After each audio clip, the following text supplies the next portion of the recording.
स्वतंत्रता दिवस मनाते हैं। क्योंकि हमको और पीछे जाना पड़ेगा कि हमारा यह देश कभी विश्वगुरु था, सोने की चिड़िया थी, बड़े बड़े ऋषि महर्षि थे। इतना सब होने के बाद एक देश गुलाम क्यों हुआ?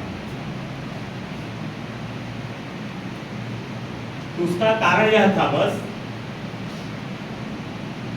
कि ये जातीय व्यवस्था बना करके वो जातीय काम, जातीय पेशा दे दिया गया था। मानसिकता ही जातीय आधार पर डेवलप कर दी गई थी कि जो भाग्य दुर्भाग्य से जो जिस जाति में पैदा हुआ है वही काम करेगा।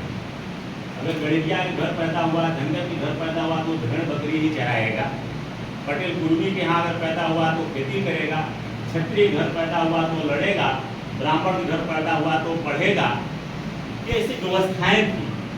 ये गुलामी का सबसे बड़ा कारण रहा कि जब मुगल आपके देश में आक्रमण किए, जब किले पे राजा के किले पे आक्रमण हो रहा है तो फिर क्षत्रिय लड़ रहा है, सेना लड़ रही है, और किले के बगल में अगर भैंस चरा रहा है यादव तो पगड़ी पहने लठ लिए अपना भैंस चरा के कजरी गा रहा है, चलेगी गा रहा है, उससे किले की लड़ाई से कोई लेना देना नहीं।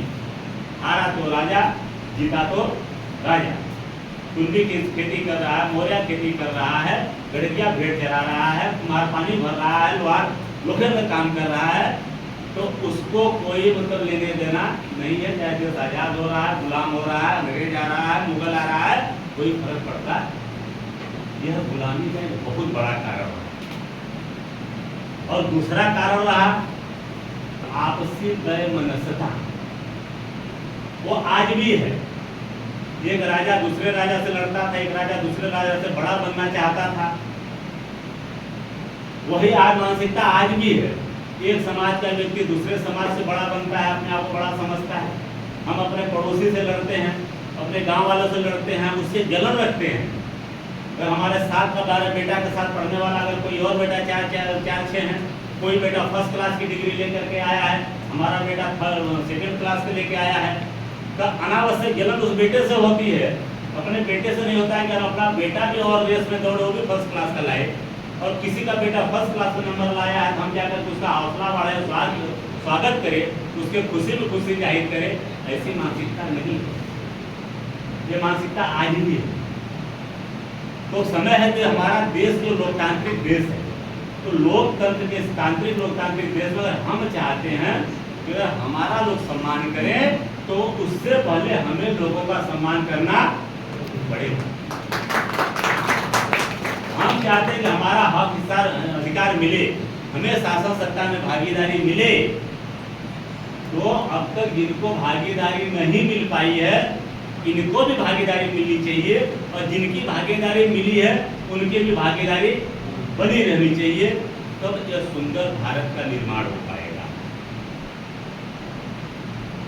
आज स्थितियां ऐसी है, लोकतांत्रिक देश में संविधान है, संविधान के तहत कानून है, आरक्षण है।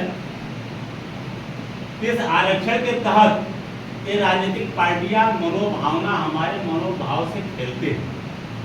कोई कहता है कि आपका ये अमुक अमुक समाज है, हम इसको ला करके हम एससी का दर्जा हम दिलाएंगे।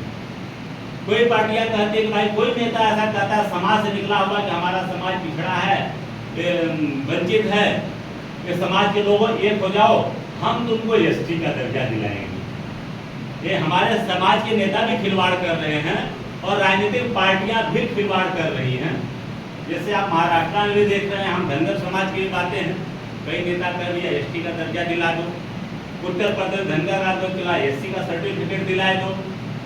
उत्तर प्रदेश 17 जातियों को, जो ओबीसी समाज की जातियां हैं, जो कि अति पिछड़ा, अत्यंत पिछड़ा, कमजोर है ओबीसी समाज में, ऐसे 17 जातियों को उत्तर प्रदेश में बहन मायावती जी ने भी एससी में डालने के लिए रिकमेंड किया। अखिलेश यादव जी ने भी शासनादेश किए थे, और माननीय योगी आदित्यनाथ जी ने भी किए। कोर्ट में फेल हो गया और ये जातियां एससी में दर्ज नहीं हो पाई, और हमारे हिसाब से होना भी नहीं चाहिए। क्योंकि जो ऑलरेडी 1931 के हिसाब से, जनगणना के हिसाब से जो जातियां एससी में हैं, जो एसटी में हैं, अगर आप बढ़ा दें तो उनके दायरे भी बढ़ाना पड़ेगा। ओबीसी में और ढेर सारी जातियों को, फॉरवर्ड जातियों को ओबीसी में डाला गया, दायरा नहीं बढ़ाया गया। तो यह जातियां इस मसले को पार्टियों ने हथियार बनाया है, जिसका बड़ा खामियाजा आज हमारा देश भुगत रहा मणिपुर के रूप में। मणिपुर में बस यही राजनीति भारतीय जनता पार्टी ने